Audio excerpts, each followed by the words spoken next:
안녕하세요. 선한 로열로드쌤입니다. 자, 2022년 10월 5일 수요일 시황방송 시작하도록 하겠습니다. 자, 먼저 다우지수입니다. 자, 다우지수가 이틀 연속 강력한 상승이 나왔습니다. 그러면서 어떻게 됐죠? 이 아래쪽에 하락 추세를 그리고 있던 구간을 이겨내고 안쪽으로 들어오는 모습입니다. 이제는 위쪽 상단 구간을 돌파한지를 봐야 되는데, 자, 이 정도로 강력하게 올라왔으면은 이제 20일선도 얼마 안 남았겠다. 오늘 같은 경우에는 이게 부딪히면서 좀 살포시 숨고르기를 하고 가도 이상할 게 없는 날입니다. 추가 상승을 하면 뭐 매우 좋은 거고요. 자, 그래서 다우지수가 왜 이렇게 올라왔나 봤더니 말씀드렸듯이 영국의 감세 정책이 철회가 됐습니다. 그리고 이제 8월 이제 구인 건수를 봤더니 구인 건수가 감소를 했어요.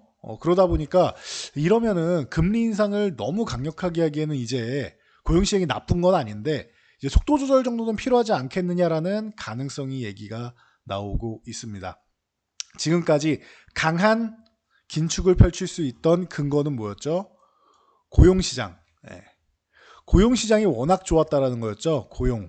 고용이 좋았다. 그리고 소매 판매 같은 소비 쪽이 아직까지는 괜찮다라는 거였는데 고용 쪽이 이제 슬슬 둔화될 기미가 보이다 보니까 이제 초기 군명 정도는 되지 않겠느냐 정도가 되고 있죠. 그러다 보니까 금리 속도 조절의 가능성 대두되고 있다라는 거 참고하시면 될 것 같습니다. 지금 그래도 충분히 잘해줬어요. 일단은 이 정도 올라온 다음에 쉬었다가 숨고르기 한번 하고 31,500에서 32,000 정도 이렇게 올라오면은 31,000, 2,000 요 구간 사이 정도 올라와주면은 안정권이 된다. 가능성은 충분히 만들었죠. 자, 그런 거에 비해 우리나라는 추가적으로 뻗어나가지 못하고 하락이 나왔습니다. 정확하게는 음봉이 나온 건데 여러분들 입장에서는 시작점이 높았기 때문에 뭐 시가가 거의 뭐 2% 정도 수준에서 시작을 했기 때문에 여러분들은 2%에서 2%가 보합권이니까 2%가 하락한 것으로 느껴지시겠죠. 자연스러운 겁니다. 미국장이 강하게 끝났기 때문에 우리가 갭상승이 나온 것이고 갭상승이 나왔을 때 우리는 또 개별 이슈로 북한발 이슈가 있었죠. 그래서 어제도 이미 말씀드렸습니다. 빅텍 같은 경우가 좀 움직일 수 있다라고. 현대로템, LIG 넥슨 이런 쪽이 움직인 거는 방산주들이 기존의 대장주였으니까 기술적 반등 나온 거고 실제적으로 북한 관련해서 이슈가 나오는 것들 그런 쪽은 빅텍이나 뭐 스펙코, 퍼스텍 같은 경우가 있다라고 말씀드렸죠. 그래서 북한 관련 쪽으로 미국의 항공모함이 이제 동해 쪽으로 또 방향을 틀었다라고 하면서 아침부터 밀려 내려왔다. 핑계거리죠, 어떻게 보면은. 자, 갭상승으로 출발했기 때문에 음봉으로 나올 수 있는 지정학적 리스크 정도 생각하시면 됩니다. 자, 그럼 뭐예요? 코스피는 2% 상승 출발했으니까 거의 2270 코앞까지 왔던 거였죠. 2250대까지 왔으니까 코앞까지 왔죠. 자, 그럼 남은 건 뭐예요? 올라갔다가 갭상승 나오고 눌렸다. 그럼 미국이 오늘 내일 쉬는 타이밍에 우리도 뭐 내일 정도까지는 쉬느냐 아니면 오장부터 올라가느냐가 관건이겠지만 미국이 오히려 강세를 보이면은 갭상승 나오고 꼬꾸라지는 경우가 많죠. 우리나라는. 그렇다라고 하면 미국이 오히려 이틀 연속 상승하고 숨고르기를 할 때 우리가 첫 번째 날 혹은 두 번째 날 정도에 이렇게 올라가도 이상할 게 없다라는 거예요. 그동안 뭐 자주 봐왔던 패턴이죠. 미국과 이제 동조할 때 갭상승 나오고 음봉, 그리고 미국이 오히려 약보합권 정도로, 미국이 약세가 나오면 당연히 마이너스가 나오는 거고요. 미국이 약보합 정도로 마감을 한다라고 하면 오히려 보합권 적은 전후 출발을 해가지고 당일날 강세를 보이는 경우가 우리는 많이 나오죠. 그리고 강세를 엄청나게 보이지 않아도 된다. 우리가 최소 목표치가 어디다? 2200 위쪽까지는 일단 올라왔고 1차적으로 2200 위쪽으로 올라오는 게 기본이다 했는데 어제 하루 만에 해줬죠. 그리고 나서 어딥니까? 2270에서 90 정도, 한 90 정도 되는 요 구간 정도. 그럼 뭐예요? 개파락 나온 구간 메우는 거 아닙니까? 이 정도까지는 어렵지 않다. 그리고 나서 메우면서 돌파를 할지 아니면 여기서 쉴지를 보는 거다. 21선이 여기 같이 위치할 겁니다. 이제 슬슬 21선이 내려오고 있으니까. 그럼 다음 주 되면은 이 갭을 메우고 돌파한다라는 건 21선을 넘어간다라는 뜻이에요. 이해되시죠? 21선이 이렇게 내려오고 있으니까 다음 주에 이걸 넘어가면은 21선 넘어간다라는 뜻이에요. 그러면은 조정이 짧게 끝날 가능성이 높다. 이해되십니까? 지금까지 아주 길게 끌려가지 않고 짧게 이 구간 넘어간 다음에 2400 아래쪽에서 이렇게 있다가 넘어갈 가능성이 높다. 이렇게 보시면 되는 거고, 자, 대신 이 구간에서 부딪힌 다음에 21선 못 넘어가 이렇게 아래쪽에서 마무리해서 끝난다라고 하면은 조정이 조금은 늘어질 수 있다라는 정도까지만 생각하시면 돼요. 이해되시죠? 여기까지 보시면 됩니다. 자, 수급 동향 보여드릴게요. 자, 우리가 매일 보고 있는 수급 동향입니다. 자, 선물 쪽에서 오늘 좀 특이 동향이 있었죠. 외국인들이 18,000계약을 매도를 했습니다. 내일 한 6,000계약만 환매 들어와도 다시 한번 뭐 2만 계약 이상으로 올라가니까 괜찮은데, 일단은 좀 크게 줄였다. 제가 말씀드렸죠. 이게 외국인이 3만 계약 이상 뭐 만기일부터 하면 4만 계약 정도를 매수를 했는데 이 2,300 뭐 부근 갔을 때 크게 줄여버린다라고 하면은 빠르게 올라가기는 어렵고, 유지를 해준다, 매수가 한 2, 3만 계약을 유지해준다라고 하면은 2,400까지 넘어가는 거는 가능성 충분하고 어렵지 않은 구간이다라고 말씀드렸습니다. 오늘 크게 줄인 부분에 대해서는 내일하고 모레 그리고 다음 주까지 수급을 좀 보면서 판단하는 게 좋습니다. 그래서 이 정도까지 체크하시면 됩니다. 자, 그리고 풋옵션은 여전히 매도 우위고, 콜옵션 같은 경우 오늘 조금 줄이는 듯 했지만 마감에 막아놓은 것들을 다시 다 풀었죠. 장중에는 매도 우위였는데 마감에 다 풀었습니다. 그러면은 위쪽을 막지는 않고 있다. 그러면은 위에는 이 개파락 떨어진 구간 돌파 시도도 아직까지 충분히 가능한 구간이다라는 정도 여러분이 생각하시면 돼요. 그러니까 무조건 오늘 밀렸다라고 해서 나쁘게만 보실 건 없어요.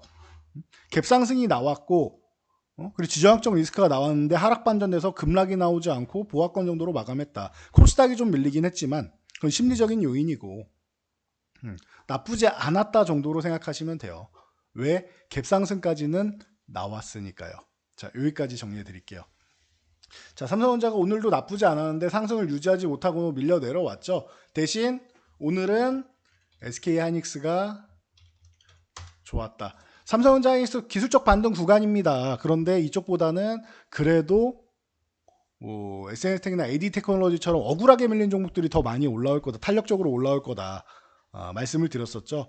뭐 ARM 뭐 인수 기대감도 있지만 그거 아니어도 EUV 공정이나 개별 이슈가 있는 종목들을 보는 게 좀 유리할 수 있다라고 설명드렸습니다. 선물을 매수했으니 기술적 반등 정도 나오는 건 자연스러운 이치죠. 너무 뭐 과도하게 밀려 있었고요. 그 정도까지 체크하시면 될 것 같아요.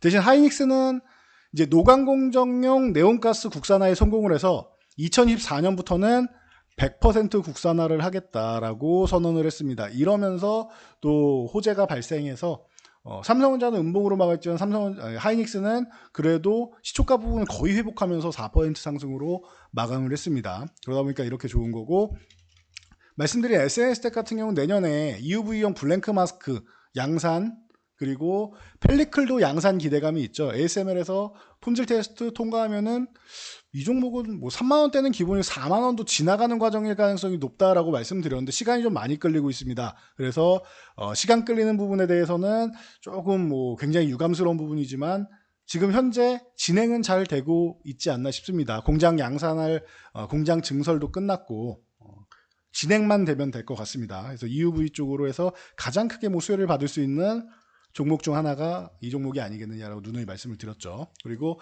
ARM 인수 같은 경우는 보시면은 뭐 이런 가온칩스라든가 이런 종목들이 오늘 쉬었죠. ARM 인수 못할 가능성이 있다, 안 할 가능성이 있다, 불발될 가능성이 높다라고 하죠. 제가 기존에도 말씀드렸습니다. ARM을 인수하기 쉽지 않을 것이다. 하면 좋겠는데 단독으로는 안 되고 인텔이랑 같이 하든지 이렇게 컨소시엄을 구성해서 공동으로 해야 된다. 특히 미국 기업하고 같이 하는 게 나을 거다라고 말씀드렸죠. 그게 확률이 높아지고 확률이 생기는 거다. 단독으로 하면은 반대에 막혀서 못할 가능성이 높다 말씀드렸죠. 엔비디아도 뭐 다른 이슈도 있었지만 인수에 실패를 했습니다. ARM이 아니면은 다음 타겟은 뭐다? NXP나 인피니온 같은 차량용 반도체 기업일 가능성이 높다. 이것도 인수가 될지 안 될지 몰라요. 인텔에서 NXP 인수하려다가 실패했다라고 말씀드렸죠.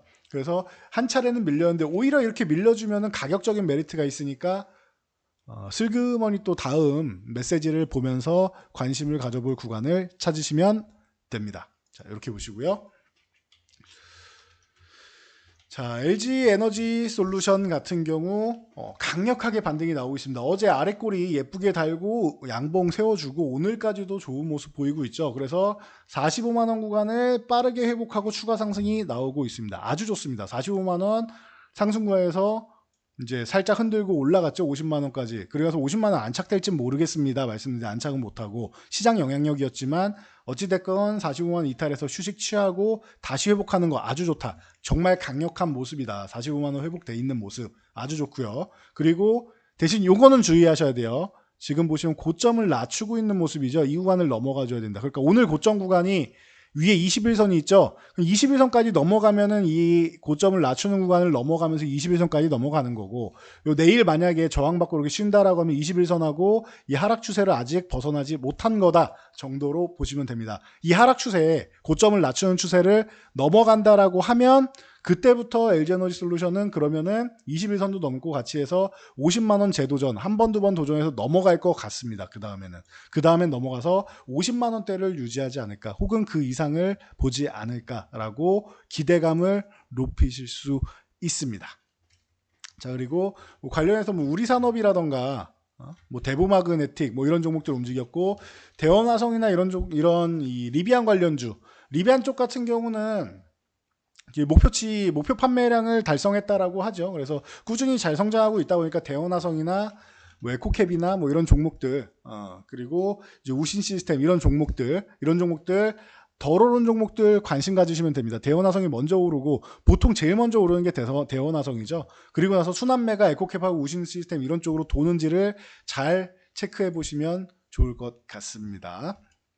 자, 그리고 2차전지 쪽으로는 포스코케미칼이 아직 안 움직였는데, 포스코케미칼이 움직이는지 잘 보세요. 이거 움직일 때가 다 다가왔는데 아직까지는 쉬고 있다. 근데 이쪽이 움직이기 시작하면 포스코케미칼은 항상 말씀드리는 좀 탄력적으로 움직이다. 기존에도 제일 먼저 반등, 최근에도 정말 강력한 상승을 보였죠.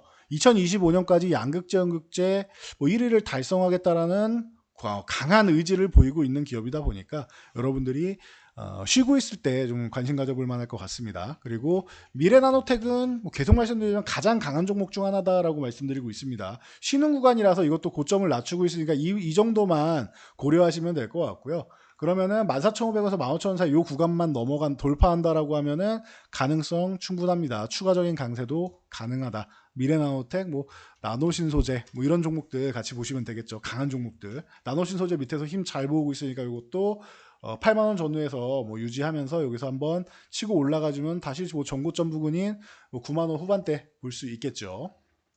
참고하시고요. 자, 그리고 오펙 회의가 이제 진행될 예정입니다. 자, 여기서 이제 하루 200만 배럴 감산 가능성 얘기까지 나오고 있어요. 그러다 보니까 이제 SOL부터 시작해갖고 최근에 밀렸던 유가 관련주들 은근슬쩍 올라오죠. SK이노베이션이 어제도 뭐 강력한 모습을 보여주고, 그리고 오늘까지도 양호한 흐름입니다. 여기에 중앙에너비스나 뭐 한국석유 같은 종목들이 움직일 수 있고, 유가가 정말로 이렇게 강하게 움직여줄 수 있다라고 하면 200만 배럴이나 감산이 나온다라고 하면 그러면은 천연가스 쪽으로도 매기가 살짝은 돌 수 있습니다. 최근에 좀 쉬고 있는데 GSA 같은 경우 고점을 이렇게 쓱 낮추고 있죠. 이 구간을 돌파해서 한 번 정도는 반짝 윗꼬리 달고 밀릴 수도 있습니다. 대신 이 부분은 주의하시면서 올라갔을 때 상승이 정체된다 분할 매도 하시는 거고, GSA나 한국가스공사, 흥구석유 같은 쪽으로 한번 여러분들이 관심을 돌려볼 수 있다. 한국가스공사 같은 경우는 누누이 말씀드리죠. 가을 정도부터 시작해가지고 밀려있는 구간에서 빠르면 여름, 늦으면 가을부터 시작해가지고 관심 가져보면은 연말까지 뭐 배당까지 해서 긍정적인 이 수급을 보이는 경우가 많다 설명을 드렸는데, 일단 한 차례 올라왔다가 꺾인 거예요. 그러니까 너무 욕심부리지 마시고 기술적 반등 정도만 노리시고, 만약에 추세를 만든다라고 하면은 뭐 연말까지 뭐 보시는 것도 가능할 것 같습니다. 그래서 한국가스공사 충분히 기대감을 모을 수 있다 정도로 보시면 되고요. 자, 사우디 네움이 지금 2029년 동계아시안게임 개최지로 선정됐다라고 합니다. 그래서 관련주들 한미글로벌이 고점을 돌파하기 시작하고 히림이 난리가 났죠. 올라오고 유신 같은 경우도 뭐 강력한 모습을 보이면서 치고 올라오고 있습니다. 그래서 뭐 세아베스텔 지주 같은 경우도 이제 기존에 굉장히 강했다가 최근 쉬고 있죠. 고점을 좀 낮추고 있는데 바닥에선 올라오고 있습니다. 자, 보시면은 이런 종목들 이 네옴시티 관련주들이 움직인다라고 하면은 우리가 또 이게 왜 네옴시티 할 수 있지만 SM 같은 경우가 최근에 네옴시티 관련주로 움직였었죠. 그래서 이수만 프로듀서가 내년 1월에 뭐 같이 협상하러 간다라는 얘기가 나올 정도로 이 한국 엔터 사업에 관심이 많은데요, 사우디 쪽에서. 자, 그러면 SM 같은 경우가 이렇게 밀려 있는 구간, 가격적인 메리트가 생기는 구간에서 관심을 또 가져볼 수 있다라는 거. 그리고 S&T 에너지가 오늘 안 올랐죠. 이런 종목들을 순환매를 노려볼 수 있습니다. 그래서 참고하시면 될 것 같고요. 자, 최근에 뭐 아프리카 돼지열병도 그렇고 사료 가격 인상도 그렇고 전체적으로 한일 사료 같은 경우가 한 차례 움직일 때가 됐습니다. 그러면서 최근에 뭐 양봉 하나 세워주고 그리고 휴식을 횡보하면서 잘 취하고 있습니다. 움직일 타이밍이 다가왔는데 관심을 좀 가져볼 필요가 있을 것 같습니다. 한일 사료, 뭐 미래생명자원, 그리고 뭐 고려산업, 뭐 이런 대주산업, 신송홀딩스, 한탑 이런 종목들 기존에 다 설명드렸던 종목들이죠. 이런 종목들을 여러분들이 식량 관련주 쪽으로 해서 사료 관련주 쪽부터 시작해서 식량 관련주 전체적으로 한번 관심 가져볼 만하다. 뭐 팜스토리나 뭐 종목은 많죠. 이런 종목들은 관련주들은. 그래서 종목들을 순환매 한번 정도는 노려볼 만하다 보시면 되고요. 자, 미코가 전고체 배터리용 고체 전원지를 상용화 추진하고 있다라고 합니다. 그래서 차세대 배터리 쪽으로 준비를 잘 하고 있다라고 하면서 최근에 약세 부분을 이겨내기 위해서 수급까지 강하게 들어오는 모습입니다. 참고하시고요. 그렇다라고 하면은 최근에 뭐 무흥국제 쪽으로 해서 이제 개발이 됐다라고 해서 뭐 그린케미칼이나 이런 종목들 좋았었죠. 그린케미칼이 이제 오늘 13,000원 저항 돌파 시도를 하고 이제 이 구간에서 안착은 못하고 밀렸습니다. 보통 이렇게 저항 구간 도전할 때는 잘 보시고, 제가 계속 말씀드리지만 상한가 들어간 다음에 2연상 들어갈 종목은 아니라고 했어요. 오늘도 마찬가지입니다. 어제 준상한가하고 오늘도 두 번 연속으로 뭐 급등해서 갈 만한 그 정도까지는 아니었던 것 같습니다. 그래서 급등 나왔을 때 한 번 정도 정리하는 구간, 저희도 요 13,000원 구간에서 뭐 정리를 이제 했는데 이런 부분을 여러분들이 뭐 참고하시면 될 것 같습니다. 자, 신학콘텍 같은 경우는 이제 최근에 많이 밀려 있었는데 기존에 있던 이슈 그대로죠. USB-C 타입으로 통일하는 부분, 이 부분이 EU에서 법안이 통과했다라고 합니다. 그래서 기존에 한번 강력하게 올라오면서 애플도 USB를 이제 C 타입으로 통일하느냐 얘기가 나왔었죠. 자, EU에서는 이 법안이 2024년까지로 해서 통과가 되었다라고 합니다. 올해 2022년도 이제 거의 끝나가죠. 10월입니다. 거의 끝나가죠. 그러면은 내년까지 해가지고는 애플도 변환을 해야 되는 상황이 왔다라고 보시면 됩니다. 이렇게 개별 이슈 있는 종목들 있으니 여러분들이 지금 구간에서는 강했던 종목들, 빠르게 올라왔던 미래나노텍이나 아까 소개해드린 종목들 있죠. 이런 종목들이 시장 영향력으로 급락이 나오면은 기술적 반등이라도 노릴 수 있고 추세를 다시 만들면은 뭐 다시 주도주가 되는 거예요. 이렇게 해서 이런 종목들 기술적 반등이라도 노리시고, 그리고 이런 이슈가 있는 종목들, 이슈가 살아있는 쪽으로 좀 보시면은 그래도 단기적으로는 좀 움직일 수 있는 종목들이 나온다라고 판단하고 지금 대응하시면 될 것 같습니다.